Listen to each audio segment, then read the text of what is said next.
Good evening. Good evening, Matt.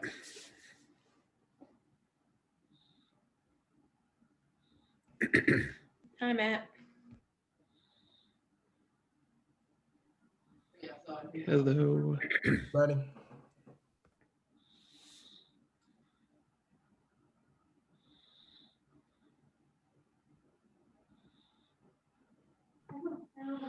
Are we missing anyone or is everyone here? No, I don't think I've seen Sarah or Mary Ann join yet. Okay. We'll give them a few more minutes to join before we begin. I have not heard from either one that they would be missing tonight. Mary Ann just joined. Okay. It's only 6:30, Matt. We're not actually late yet.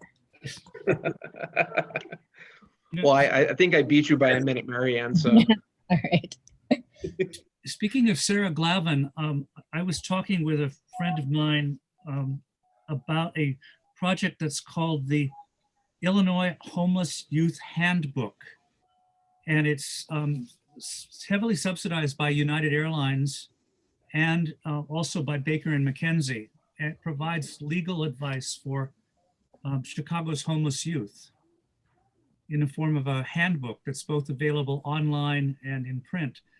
And I'm assuming that our staff knows about this.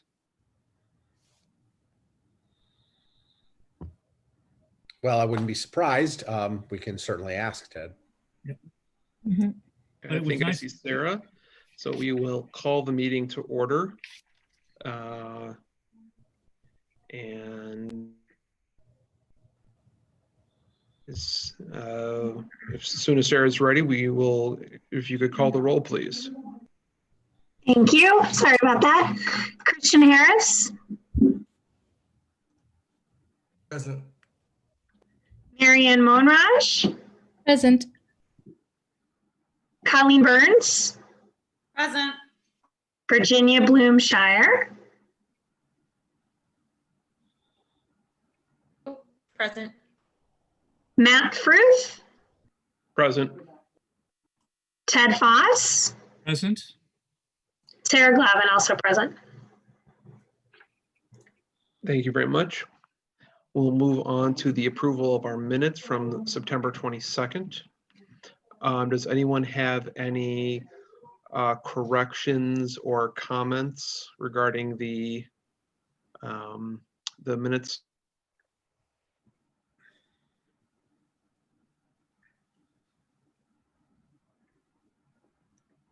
Okay, hearing none. Is there a motion to approve the minutes? So moved. Is there a second? Second? Moved by Sarah, seconded by Ted. Will the secretary call the roll? Christian Harris, Yes. Marianne Monraj, Here. Colleen Burns, Yes. Virginia Bloomshire, Yes. Matt Fruth, Yes. Ted Foss, Yes? and Sarah Glavin. Aye. The minutes are approved. Thank you all. We will move on to community member and visitor comments. I received no direct communications regarding any comments. David, did you receive anything via email or through the form?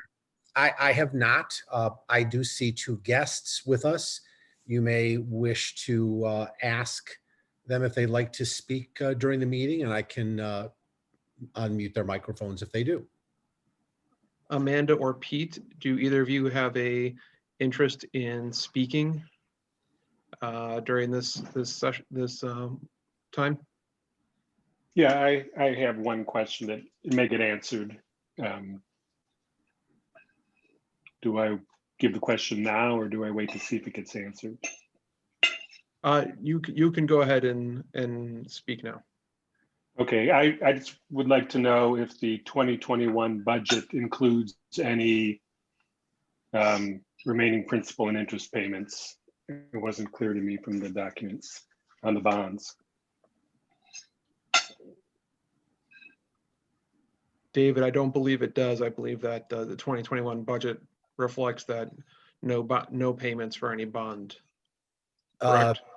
Yes, Matt, that should be correct. We made our final bond payment at the beginning of at the beginning of the year for last year. So we've already made the final bond payment. So there should be no remaining payment for next year.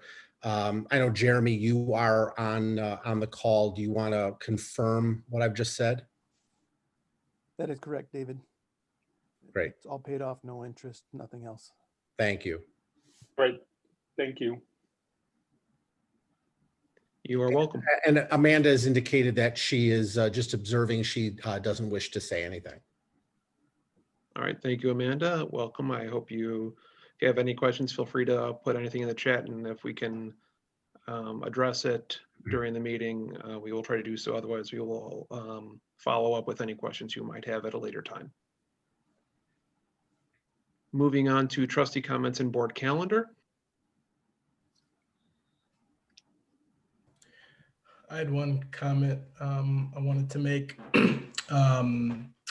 In the light, of course, you all might already be doing this, so it's just an idea that I had. But I know that we can't obviously open up our physical spaces right now, but I was curious if there was a way for us to potentially open up virtual spaces for people, as in like literally like letting them use the library's Zoom link or Zoom account to some extent, to like host a virtual forum that people might be trying to host in the coming months, or host a virtual meeting, et cetera, et cetera. So I just wanted to ask that, popped into my head earlier. Otherwise I would have just emailed you.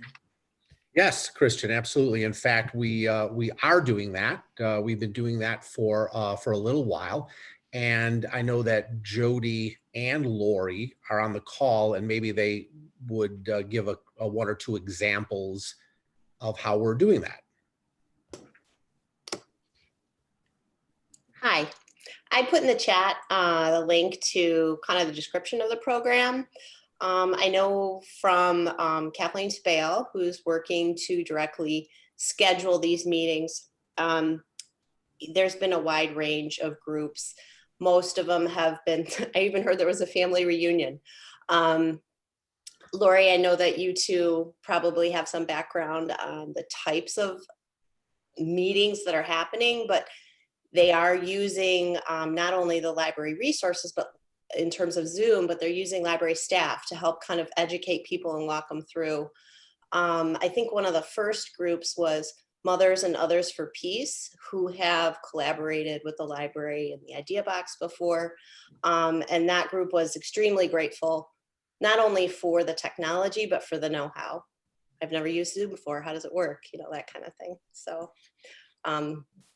hopefully that provides a little bit of a background on that. Yes, thank you. And I knew to preface my idea with that you all are probably already doing it. I've learned after a few years of being on the board. So that's great. And I probably will be taking advantage of that at some point. So That's great, Christian. Thank you. thank you. Matt, this is Ted Foss. I do have a comment. I know that Ashley Knapp from Northwestern's Medical Center reached out to the Board of Trustees, and I will be meeting with her via telephone tomorrow. I know that she's also met Christian, but I wanted to know whether any of the other board members have issues about this partnership of co-designing a digital mental health service for teens around anxiety and working with the library. Does anybody else have any thoughts for me?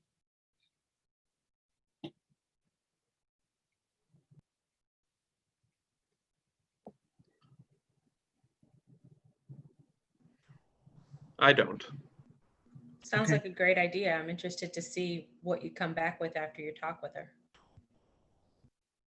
And I guess, Christian, you have met this person?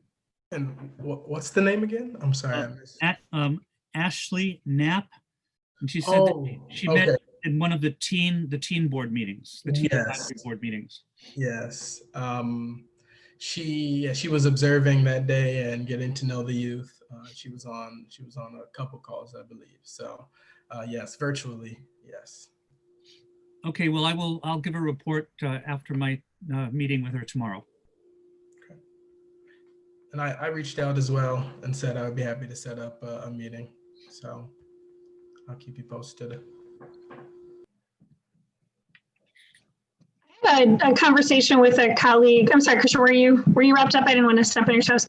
And I'm not sure kind of where the library stands in collaboration on programs of this type, but with schools not being in session, there's some concern in the women's health community about women, especially from more disadvantaged backgrounds, feeling less comfortable approaching conversations around sexual health with family members when they're not in a classroom environment with kind of a trusted adult, because sexual health classes usually take place in an educational environment.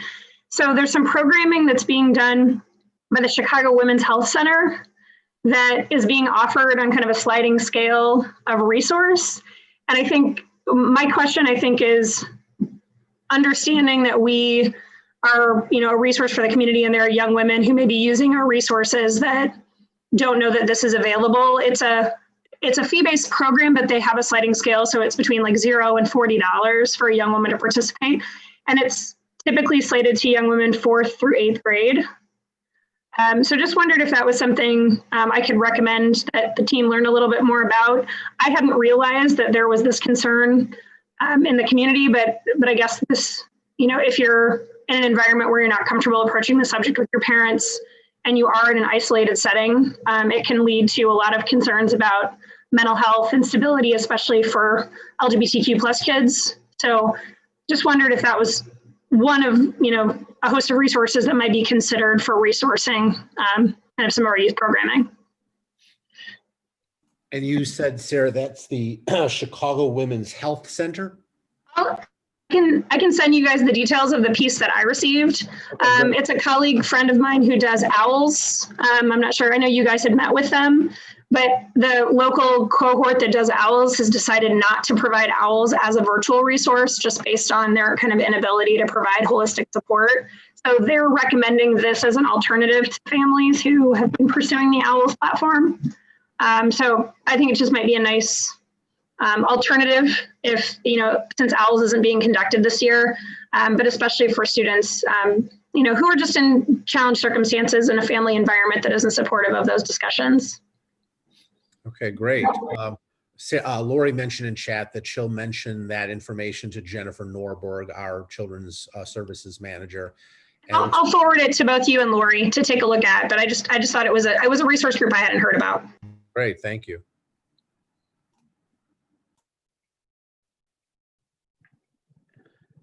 Anyone else with a trustee comment or questions about the board calendar?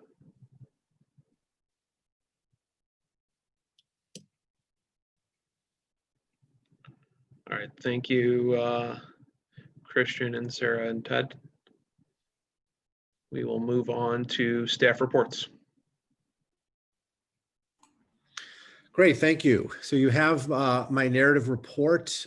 In there, I do provide a lot of information about our current stage of our COVID-19 library response plan.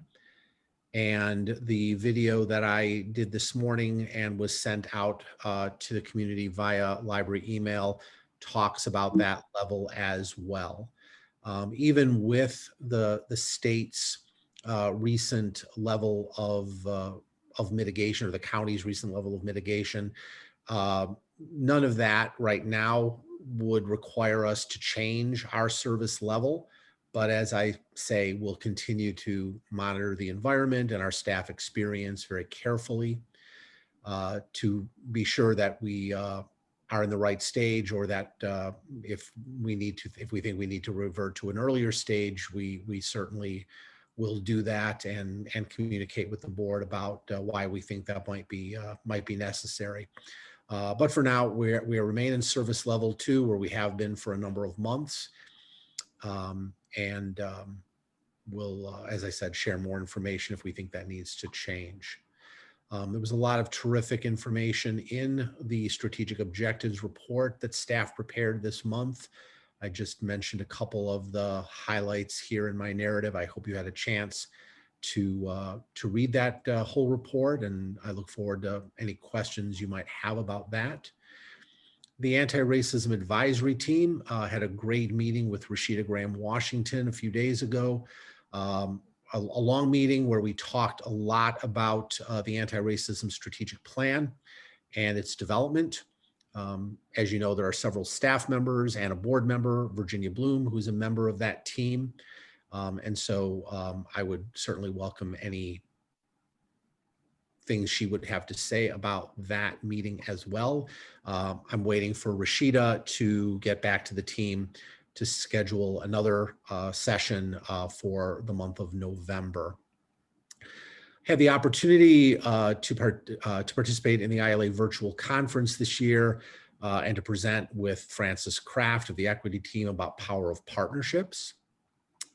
And I also mentioned in my report that Gavin Morgan, Jan Arnold, and I collaborated to submit an application for the Robert Wood Johnson Foundation Culture of Health Prize for 2021. Hope to hear more about that in a positive way in a few more weeks. And then the last thing I mentioned, which you certainly have a lot more information about in your packet, is the draft of the fiscal year 2021 budget. So are there any questions just about my narrative first before we move on to the strategic objectives report and the core statistics report? I'd love to hear from Virginia if she'd be willing to share a little bit more about kind of where you are in the conversations with Rashida and the committee's work. Where I am with Rashida and what? I'm sorry, Sarah. I was asking if Virginia would kind of comment on where she was in the committee's work and kind of any updates she could share with us. Yeah, so it was a really interesting start off for the 4 hours. We definitely started off by talking about breaking away from the conventions of doing meetings in and of itself. So completely reframing the way we're looking at the meeting and concepts of being on time or following an agenda, things that definitely have a more mainstream level of importance. And why do they have that importance? And do we feel like that importance needs to be brought to the table for us? So we talked a lot about sharing our stories and how that provides a foundation for each of the members there, which was, really nice to get to know people sort of from the start. As you guys know, when you're in a room full of people with COVID masks on, the more you can talk to somebody, the more you can get to know them. It kind of replaces a little bit of that mask wearing sort of distance that you feel. A lot of the meeting was taken up by looking at racism through different lenses and different aspects. So looking at how are we going to approach racial discord within the library, between individuals in the library, between the library and its patrons, just looking at the different aspects. How do we address those differently? Are there ways that we're going to be cross-addressing things and really starting to look and see that, many of those things are connected? Who are the players that we're going to need to rely on to make moves in those areas and sort of get a good picture of the groundwork? So it was a slow start, I will say, because we're working at the base of the pyramid right now. We're really working on laying groundwork to understand what we're doing, where our goals are, and where we think we can make moves and have impact, and understanding who all the players are and what we can do there. Does that kind of answer your question? Yes, thank you.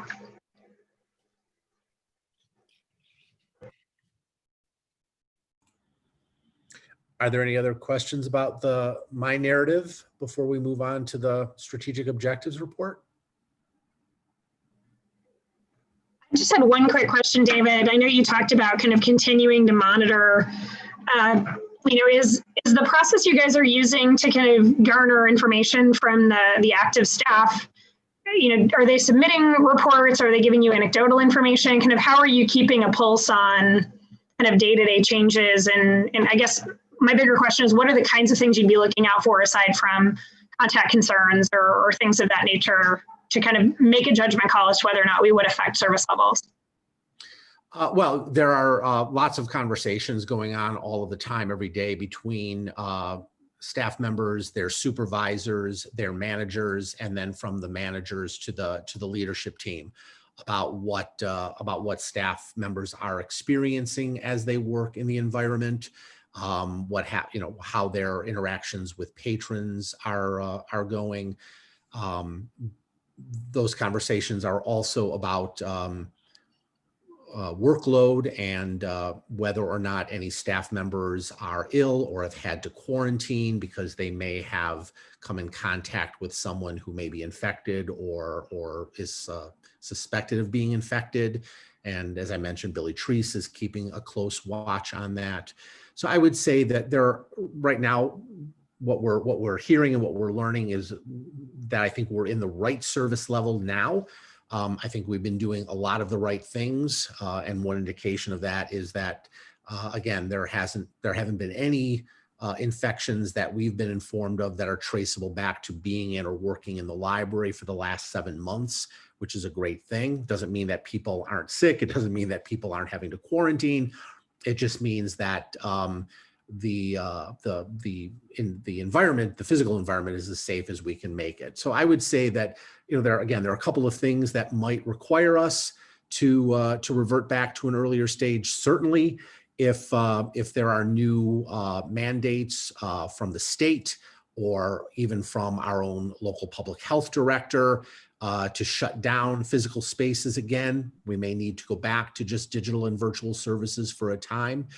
If there ends up being an infection or an outbreak traceable to the library, or even if not, if there are enough staff members who become ill for other reasons, and we don't have enough staff to manage the space in the current service level, that might require that we go back to an earlier service stage. Again, thankfully, so far, those things have not happened. I think that we're not, obviously, our county, our community, our state is not moving in the right direction. So, anything is possible, and that's why we're keeping such a close watch on it. But again, for now, I think we're in the right stage, and I certainly don't see us moving beyond that to a less restrictive service level anytime soon. Thank you. I think I was thinking about the other direction, as more things are closing up, kind of what your trigger points might be. So that's helpful. Thank you. Sure.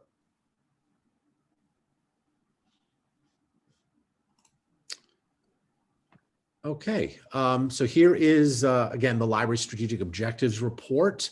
Again, as I mentioned in my narrative briefly, a lot of really exciting things, I think, here that speak to engagement, learning, and stewardship, especially the expansion of home delivery services. More and more of our patrons who need that service are taking advantage of it. And I think that's a great thing that we're able to do.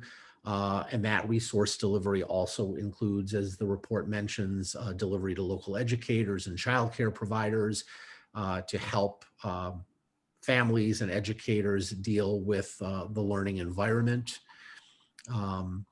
More information under the learning objective about how staff through programs and services are continuing to support at-home learning. We were really excited to bring Ann Bensfield back to our team after a time away as our new remote learning coordinator. If you remember, when she worked in the Children's Services Department, she had a lot of really strong connections to staff and faculty at District 97. And so we're really happy to bring that, to bring all of that back to us, with Ann being back with us. And then there's information here about how we're continuing under stewardship to provide broader, more comprehensive access to information through digital and virtual services. So are there any questions about anything from the Strategic Objective Report narrative?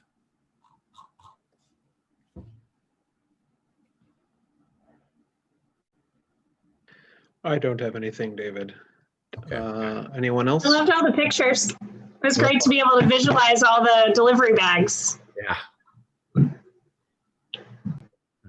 For sure. And then we have the core use statistics for this month with comparisons too. I don't know if there was anything from this report that any of you took note of that you wanted to either remark about or ask about.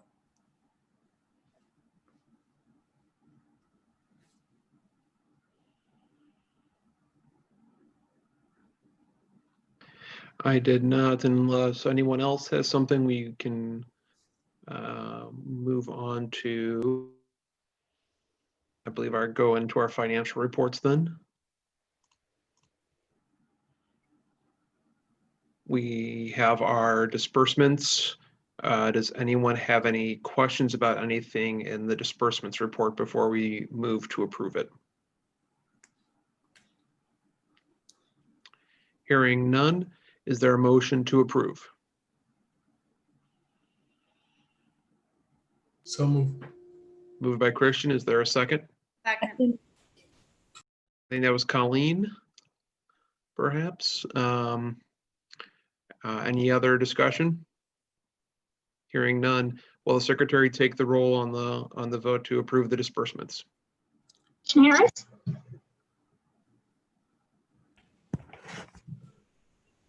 Christian? Yes. Sorry, I couldn't hear you. Okay. Mary Ann Monrash? Yes. Colleen Burns? Yes. Virginia Bloomshire? Yes. Matt Frith? Yes. Ted Foss? Yes. Sarah Glavin, yes.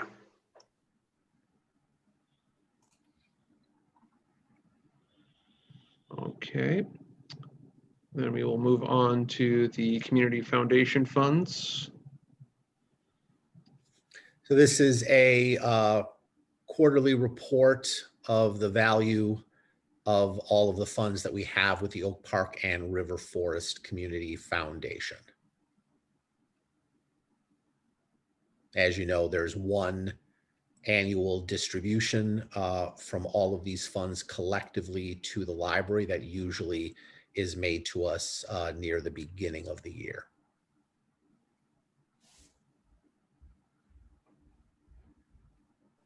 Okay, thank you very much. And then there's, I'm sorry, go ahead, Matt. No, I was gonna say next is the financial report narrative. Yes, Jeremy Andrzejowski's narrative on the library's financial condition 75% of the year through. And Jeremy's on the call. If you have any questions about anything from his narrative, he will be happy to answer them.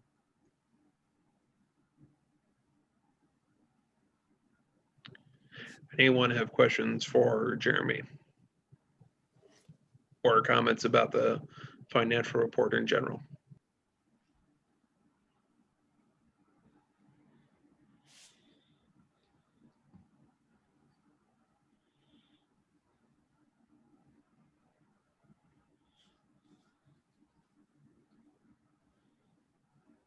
Okay, we will be moving on. Additional reports, iGov. Okay, so sorry, speaking of background noise, a few things. The iGov talked at length about doing a candidates forum for the upcoming cycle. The details are yet to be worked out. A lot of the discussion actually was about whether or not we were an added an important voice in an already crowded sea of forums. But anyways, it's likely that iGov will sponsor a forum. More to come, I guess, on that next month. The only two things that I wanted to flag on top of that were one, that the township is embarking on an anti-racism journey with the same consultant that we are using. It sounds like they're at kind of the beginning of that process. And the second thing is the village trustees specifically asked if we were going to be doing any layoffs. I'd mentioned that we were in our budget season, and that we were not anticipating doing that, but I thought it was interesting to note. So that's it for my gov. Thank you. COG did not meet since our last board meeting. And I was unfortunately unable to log in to join the ILA Legislative and Advocacy Committee meeting this month due to a conflict. But I have not received any notes from that yet as to what was discussed, or if there's any. I've not heard anything from ILA about any particular concerns going into the veto session for the fall. I don't know if that agenda's been set yet for Springfield or what it will even look like. But I'm sure Colleen and Sarah probably else. I don't know if they have heard anything or if David has. No, I have not, Matt. Friends of the library? I actually have to depend on David and the team. I was unable to join. I had a conflict with work. No worries. The Friends of the Library, the board of the Friends of the Library did meet last week for their final meeting of the year. There was continued conversation about the future of the organization, considering the fact that they will not be able to have a book fair probably for the next couple of years. Other than that, there were really only a couple other sort of items of note. Number one, Patricia Coco, who has been on the board for years and who for the last couple of years has acted as the board's basically administrative assistant, stepped down from that role as of that meeting, said that she would no longer be able to carry out those responsibilities. The board has not yet appointed another person to do that. And so we will continue to assist them in any way that we can with things such as mail delivery, annual reports, and other things that Pat was taking care of. Other than that, the board did agree to provide a donation of $2,000 to the library to cover the expense related to the speaker for the Barbara Ballinger lecture for this year, which was great. And then they adjourned for the year and expect to pick up their board meetings again in January. Are they talking, David, about dissolving, or was it just a dialogue about, how are we going to fundraise? They didn't, right. They didn't go quite that far, but I think there is a greater and greater realization that they're really the one reason that they really exist has been taken away from them for at least a couple of years. And they're not their coffers are not empty. I mean, they still have money in the bank, but I'm not sure how much longer they want to try to carry on in when they don't really have any other sort of raison d'etre, if you will. But again, no real decisions. Just just some, I think, coming to terms with the environment.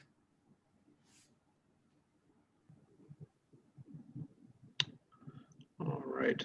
Any other questions or comments regarding any of the additional reports? Okay, we'll move on to new business, the Library CARES Act funding resolution. Yes, there are two special resolutions in the agenda for tonight. This one for the CARES Act funding is the first of them. The resolution is here, and the original application that Jeremy Andrzejkowski worked on is here. Jeremy, did you want to say anything to the board off the bat about this resolution? I think it's pretty straightforward if they read the application. It's part of it the CARES Act funding is meant to make whole some of the funding that we could receive through IEMA or the FEMA funds, which only qualifies for 75% of the reimbursement. And so the CARES Act is meant to make that whole. We qualify for up to $5,000, I think, for reimbursement through the CARES Act. And so the application is, most of it's in. We just need this resolution in to complete the application by the end of the month.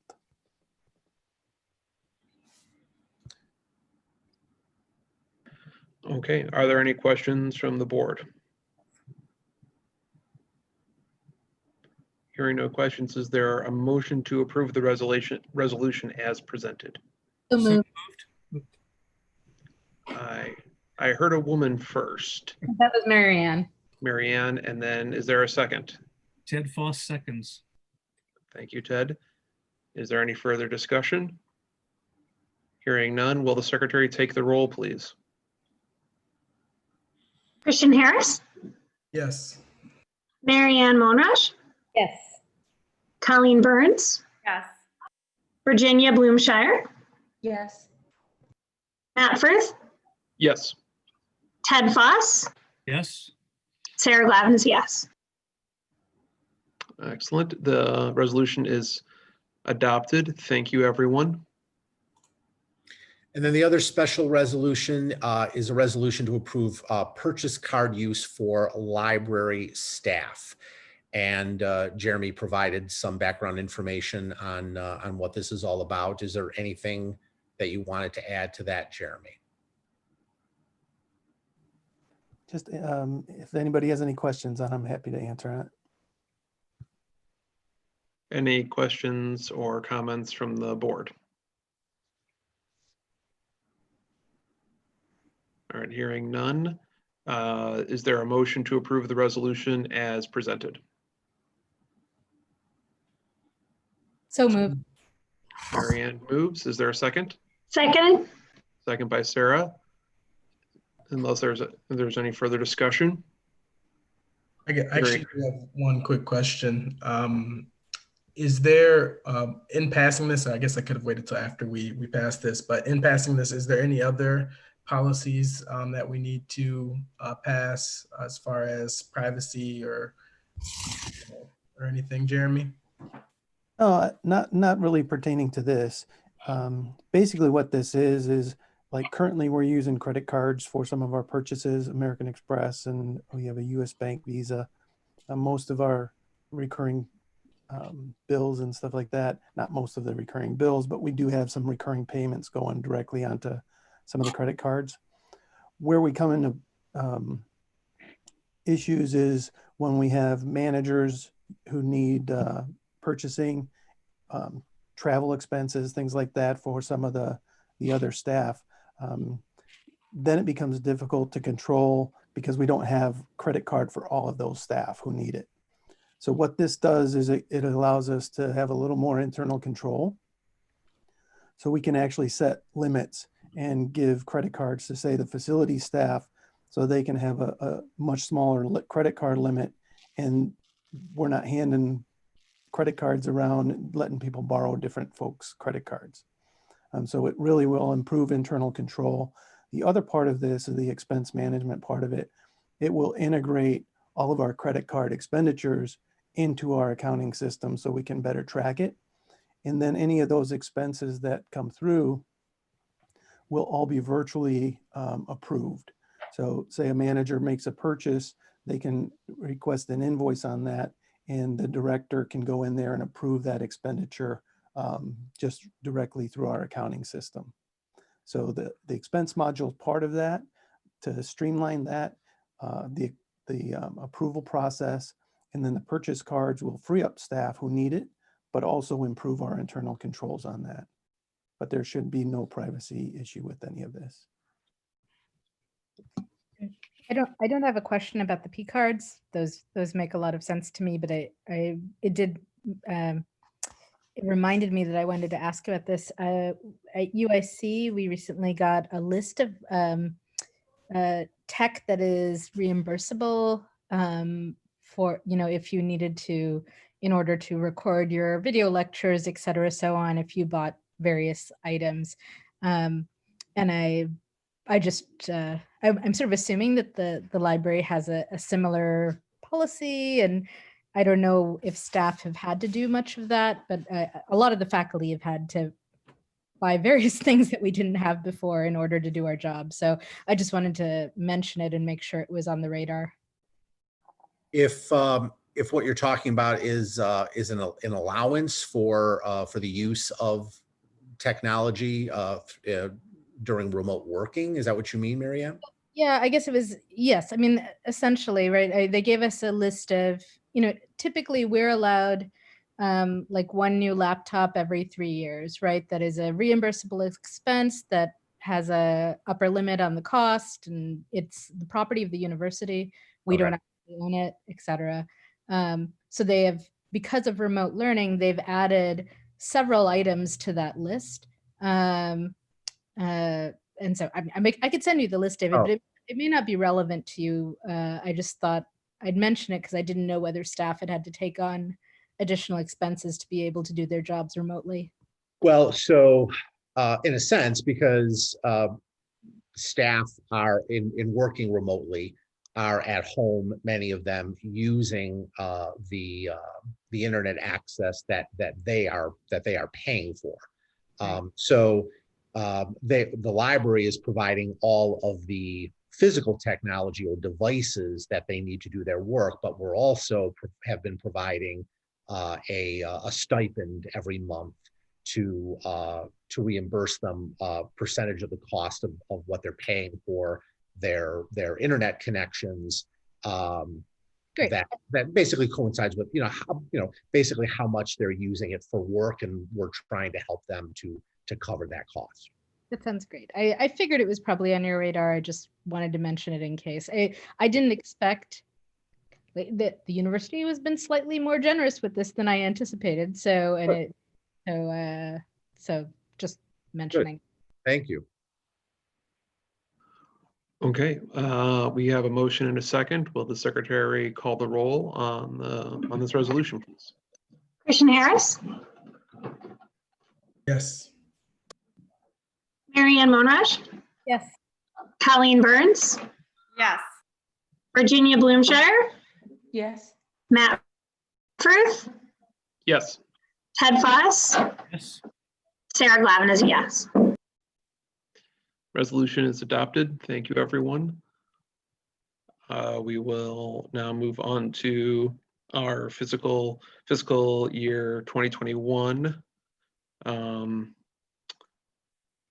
draft budget. You see in your board packets both the budget spreadsheet and a memo to all of you from Jeremy that takes you through that spreadsheet section by section. So before I let Jeremy take you through this in more detail, I will just say that the leadership team, the management team, worked very hard over the last month, having heard from the board last month about what your priorities are and what you wanted to see in this draft to give you the kind of budget that you were expecting, which allows us to provide the funds that we need for human capital and to continue to make progress in the area of wage equity, but manages expenses throughout the rest of the budget to hold those increases at roughly 2%. So I'm going to let Jeremy step in now and give you a little bit more background into the budget that he's prepared for you. All right, just starting out on what you'll see here in sequence, the revenue on the first page, then the expenditures as you page down through the spreadsheets. Following that, there is a simplified spreadsheet and basically just an analysis of where we're going to end up this year. And so you'll see that sheet there too. And then following that, you'll see our list of capital projects that we have, and then the IT projects. So those are broken out a little bit for you too. But starting here on the first page with the revenue, the sheet that I was talking about, that is a calculation to see where we're going to end up. You'll see in the column there, just below the highlighted yellow of the 6.8 million. That's by my calculations, estimating at the end of the third quarter, where we're going to end up at the end of the year with our fund balance. And you'll see below that, a couple cells below that, it's 71% of the budget, which is above our targeted fund balance. So staying on that column there, you'll see budget 2021. And just below that, property taxes for operating, the 9.456664. That's a 2% increase from the budget from 2020. And that's what the trustees asked for last month. So that is just a 2% increase. That 2% increase, because of the offset of the paying off of the debt, will be a 8.56% decrease in the levy for overall levy for library services, operating capital, and debt. So the taxpayers should see that 8.56% decrease, at least for the library's portion of their tax bill. So we will maintain that going down that column for budget 2021. And some of those, as Trustee Foss mentioned last month, some of those we did not budget for. So you'll see those zero budgeting for gifts, grants, those sort of things. We typically don't budget for those anyway, because we cannot rely on those coming in. So those are typically budgeted for zero. Other line items where you see zero is service charges and fees. We have that drop down to zero. One, because it's such a small amount, but because of the service level that we're at, we don't expect to see a whole lot of anything substantial coming through there. So just to be prudent, we just did not budget for that. So then total operating revenue for next year estimated 9.593264, which is actually a 0.66% decrease from the operating budget revenue projected from 2020. All right, next page, we get into the expenses. Human capital, this is one that the board requested to maintain at a 3% increase. And so you'll see down there at the bottom in the peach highlight a 3%. For 2021, human capital is 7.517500. And you'll see the individual lines there that Billy adjusted to make sure that we have balanced and that we can accommodate the pay equity changes. Within this budget is room for vacation policy changes, which the board looked at the previous, I think it was in August, looked at that. And the pay equity, you do see an increase here for recruitment. And that's one of the things talking with Billy about, how can we utilize that to recruit more diverse candidates? So that increased slightly to all within that 3% requested increase within human capital. Continuing on, support services. This is a fairly large group. There's a couple key things that I want to point out in this. You'll see percentage increases in the peach column there under administration. The second row there is 1,050% increase.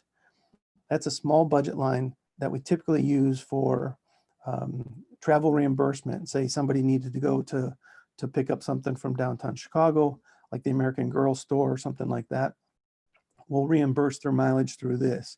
So it's kept separate from actual travel and training for staff development. The reason that's such a high increase there is that's the emergency work from home pay that we're using this line to track what we're paying additionally for staff who are not working in the library. So there's a large increase in there, but still not substantial amount. The one that is substantial here, you'll go down a little further in the administration line or group, you'll see 75% increase in insurance, bringing that up to 108,800. That is the recommendation that's on the higher side of the recommendation from our insurance pool because of the fires, tornadoes, all these unforeseen things happening more frequently. The insurance is passing that cost on to all of us. So that's something we cannot avoid. The other thing in this line, that there was one other in here that was substantially increased. I think that's it. So that's the majority of that 15% increase on total support services is the insurance, the mileage and reimbursement. All right. The next page. Let's see.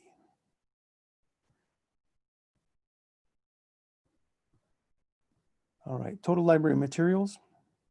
You'll see here this projected decrease in use this year, and then next year too, making some adjustments to reduce that the total budget for library materials, reduce that by 3%. That's something that I'm sure, I think Barbara's on the line tonight too, but they're going to be looking at that as we go through and make some adjustments. So you'll see in there, we did increase digital and streaming content and decrease some of the print material and made some adjustments on that because of the service level that we're at and really trying to project where we're going to be through mid-year into next year. So that's something that we can adjust as well. But we feel confident that that minus 3% will work for us through 2021. Most of the facilities management is reduced or kept level. We're hopefully seeing some savings this year because of reduced use of the facilities. But that line, that group is reduced again by 3%. Okay, next page. Children's programming, obviously because of the pandemic and the programming going primarily virtual, completely virtual at this point, but then looking at where we project the potential to get back into live programming next year. So that line is reduced by 23%. Consulting services or digital services, you'll see some increases here. Subscriptions and services, this entails a lot of the IT security, a lot of, I'm trying to think of the other content that's in there, but it's more for the subscriptions and programs that as far as operating, less the public facing systems like Canopy and things like that. The other increase in this group, the digital services group, that's substantial is SWAN, which is our system-wide area network. Did I get that right, David? and Yes. That increased by 24%. And that's something too that would be difficult for us to avoid the cost in there. And so within that group, the increase is 8%. Overall total operating expenses increasing by 2.63%. And some of this deficit will be using, again, that unassigned fund balance, which we were trying to spend down in the past year or two. Next page. You'll see capital projects. A lot of these capital projects we deferred. We discussed even back in April, I think, with the board on some of the projects that we prioritized. And there's just a few projects that we think are critical going into next year, potentially self-check stations, self-check apps for phones, and then some phone equipment, communications, and then security access and control system, which is a large one for the building improvements. And that's something that we've retained in there for next year. Overall decrease in capital expenditures from the 2020 expectations, and 46.5%. Overall total library budget decreasing 1.74% over the 2020 budget. Below that, you'll see the property taxes levied. You'll see that zero property taxes for debt paid off. So the total property taxes total 9.456664. And then below that, the cost of the library card, because of the decrease in debt or payments for debt, the budget for that included the debt, we'll see a decrease in the cost per household for library cards. That's walking you through the budget. Are there any questions with where that's at? Jeremy, thank you. That was super thorough. I had on the I don't know what category this goes under, but in terms of like major improvements to facilities, I know there's a lot of conversation right now about upgrading HVAC systems.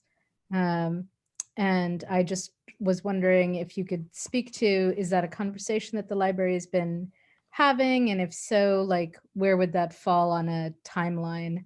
And I don't know what I don't know anything about like what the state of our current HVAC system is. But I'm seeing, sort of just a lot of conversations about schools, restaurants, and office buildings and so on, being able to do a lot to reduce disease transmission through that. Sure. If you recall, last year we had projected out, I think we started that in 2022 in the long-term budget plan projections, an increasing of like $340,000 into 2033, I think was the target date.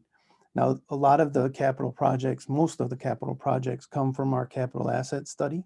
Mm-hmm. And the projection was that our HVAC system would be viable until 2033. The estimated cost of that was $6.4 million. Mm-hmm. And so the idea, if you recall last year, we were talking about starting to set aside some funds so there wouldn't be that big hit, level off some of those impacts to the taxpayers.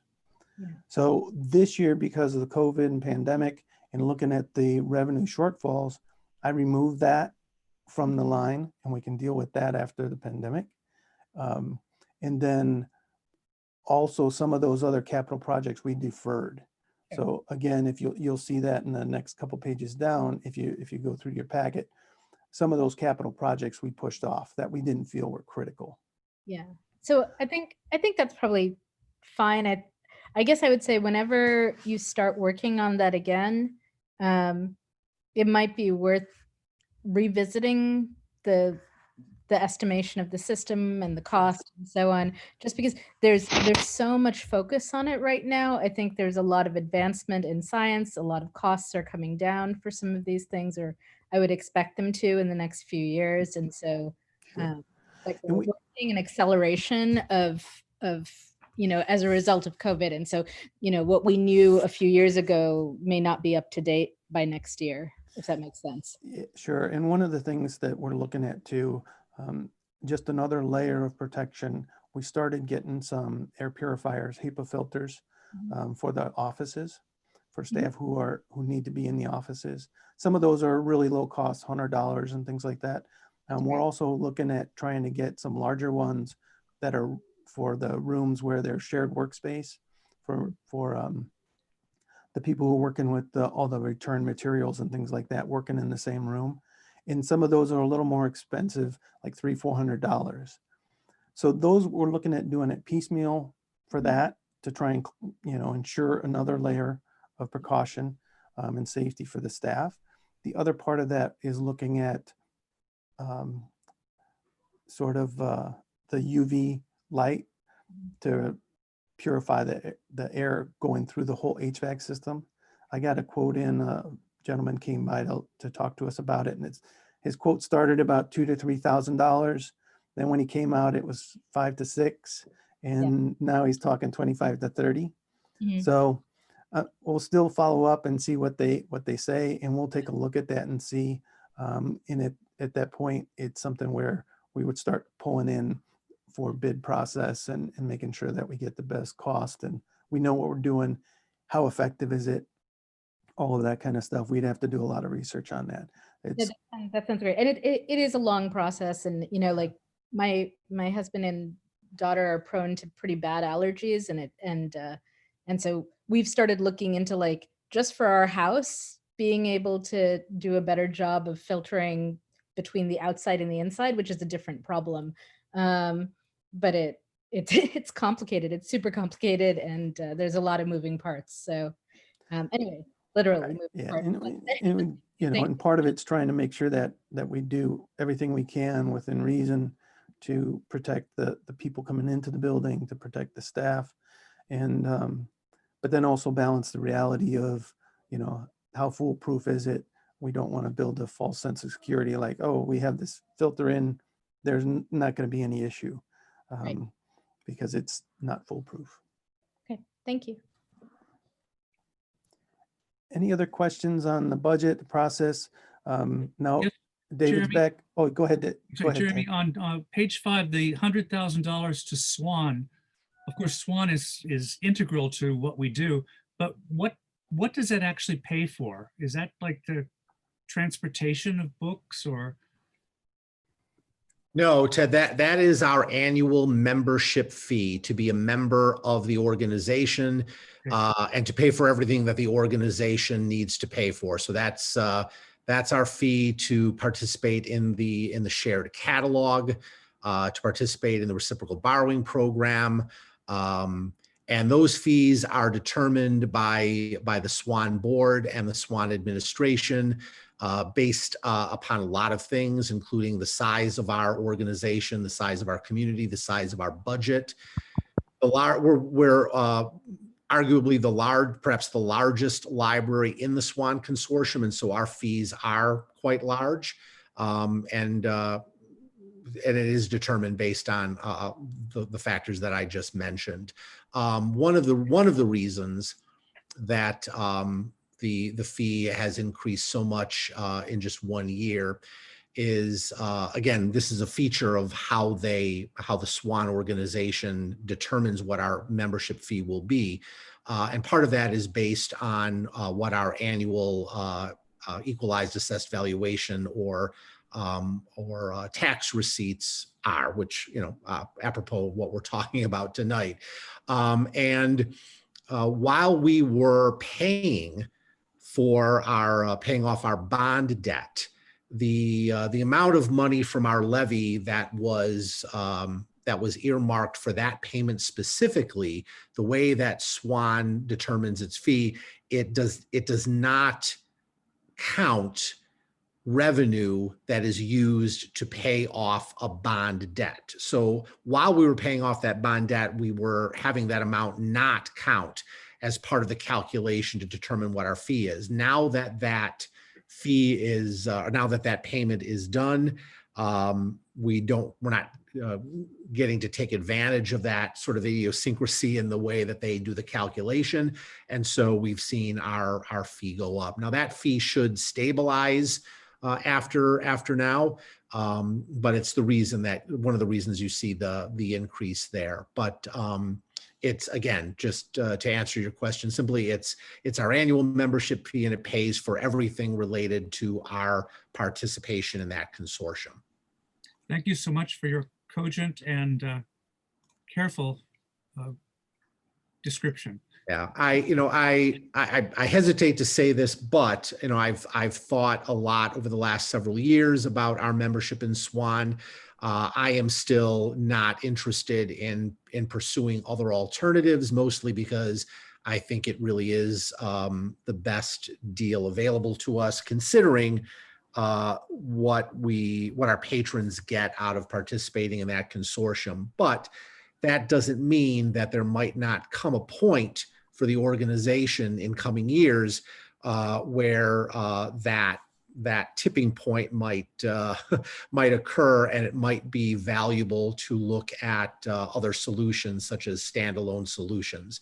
Again, we could run our own system if we wanted to, but that would also be quite costly.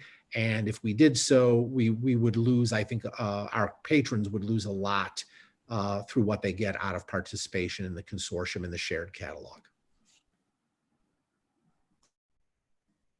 As a heavy user of Swan, I concur. Great, thank you. Go ahead, Jeremy. So the only other thing that maybe call to your attention, if you go to the first page, David, the First page of the budget? yes. With the revenue here, just projected out that the percent of unassigned funds that near the top, you'll see this year are projected 71% at the end of this year. We'll be going into next year with a 71% fund balance, utilizing that some of those funds for operating until we can recover those revenue streams going into hopefully at the end of 2021 into 2022, we can start seeing some of those other revenue streams coming back. And then really in 2023, you'll see we'll begin the year 2023 with 42%, which is the target of that fund balance. And then beyond that, you'll see it diminish. So somewhere as we recover from the pandemic, discussion will have to be had to address to make sure the budget is balanced going forward. But we're in good shape now going over into 2023 with the fund balance that we've had. I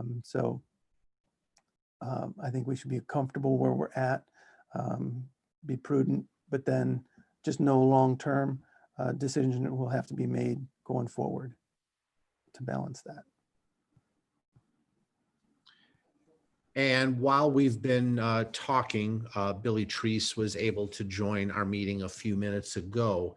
So if any of you have any questions for him specifically about the human capital part of the budget or how he used the directives that you gave us last month to determine that, I'm sure he'd be happy to also try to answer your questions.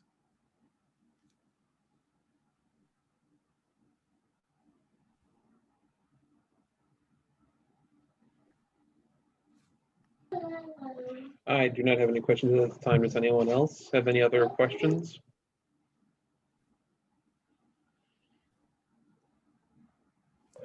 Well, I appreciate David, Jeremy, and Billy, all of your work in putting this together, given all the various requests and constraints that we as a board asked of you during this. I am comfortable at this time of moving forward with a vote to approve this budget. If we would like to, as a board, move on to discussing that. Otherwise, if anyone has any concerns or comments, otherwise I think we can, in a good place to go ahead and move ahead.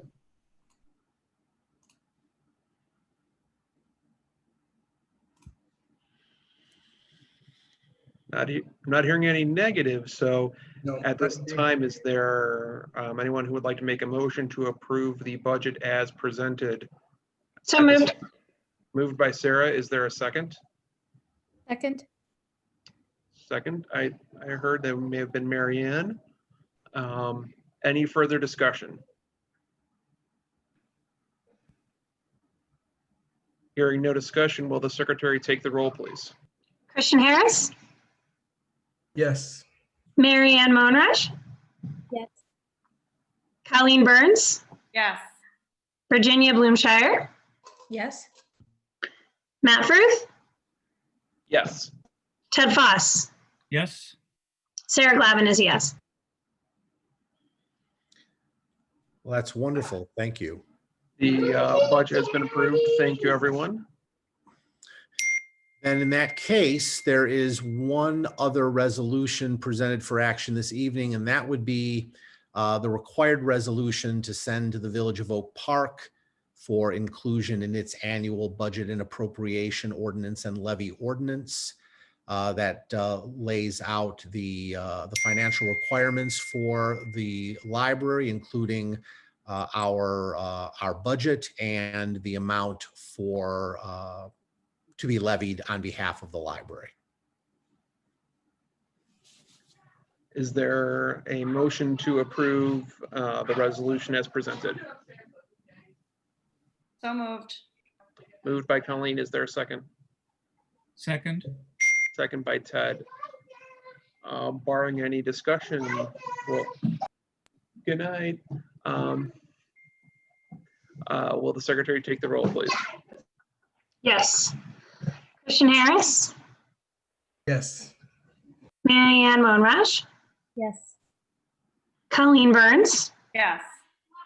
Virginia Bloomshire, Yes. Matt Frith, A team, yes. and good night. Ted Foss, Yes. Sarah Glavin, yes. The resolution is approved. Outstanding. And David, I know we don't have it as an action item on this agenda, but we can put on the agenda for next month.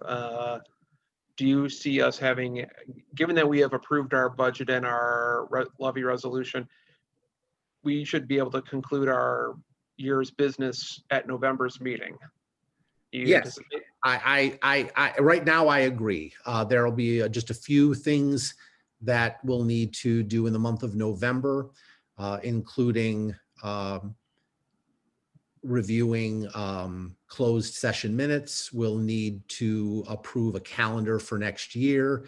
We'll also need to review some documentation that's going to be required when we complete our per capita grant application for next year. But passing the budget and adopting the resolution for the levy was the most important thing you needed to get done by the end of the year. I do not expect that the anti-racism advisory team is going to have a draft, any draft of a strategic plan for the board to consider until probably January of next year. In other words, I don't expect to see that before the end of the calendar year. So yes, I can put an action item on the agenda if the board decides it wants to, as you usually do, cancel the December meeting.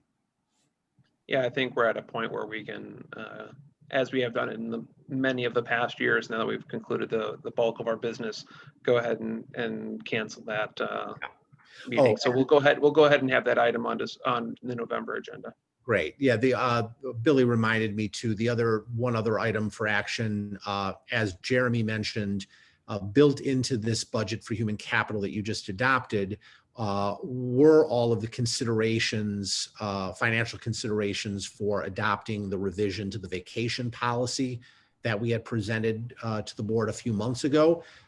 So I will represent that on the agenda for next month, assuming that since you've adopted the budget that you may be inclined to adopt our recommended changes to that policy. So I'll also put that on the agenda for next month. And then I'll also just mention that there were a couple of documents approved tonight, resolutions and such, that will require some signatures, specifically from Matt and from Sarah.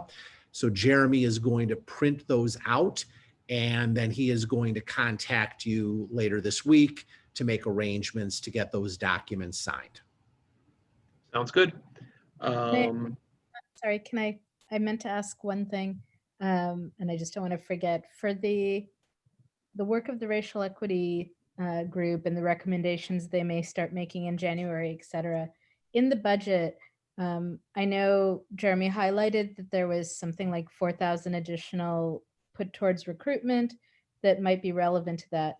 I don't think there was a line item specifically for cost associated with that racial equity initiative aside from that. And that's fine, but I guess for the next year's budget, I do think that's worth considering. And I probably will not be on the board at that point. So I guess I just wanted to make a note of that for board members, to think about that going forward. Whatever the racial equity group comes back with in January, it may well be worth creating a line item, a fund, directly towards diversity related needs. So Yes, no, thanks, Marianne. I think that's right. And I also think that depending on what the specific recommendations are, the specific strategies are that the team recommends that the board might adopt, there are always opportunities to amend a budget in the middle of a fiscal year. So if come January or February, the board decides that it wants to make some amendments to the budget to more specifically or transparently to accommodate that work, that can happen. But in the meantime, the leadership and management teams are already still even within the context of this budget, thinking about how to prioritize that work through initiatives regarding how we collect and select materials, how we provide programs, besides how we do things such as recruit and retain staff members. So David? Yeah. Could I just add on that? Sure. That's one of the challenges with a project like this, the anti-racist work, is it crosses so many of the accounting lines. Yeah. And so what we've done is we've put that into special projects, the amount that we expect to expend next month or next year. And what it is we'll set up a special project through our accounting software. So we'll be able to track all the expenditures, whether it comes from staff development, whether it comes from programs, library material, all of that stuff. We'll be able to tag it so we can report on that actually all of next year. On what you'll be able to see all the expenditures in all those different lines for the anti-racist work. That's perfect. Thank you. That I find that very reassuring, and it will be, I think, super helpful for the conversations going forward. Thank you, Marianne, for raising that concern, and I'm glad our staff is kind of already working on it. And with that, we have concluded our business of our agenda, and I declare we are adjourned until our November meeting. Have a good night, everyone. Thank you, everyone, for your work, and well done. Thank you, everyone. Goodbye. Thanks, everyone. Night, everybody.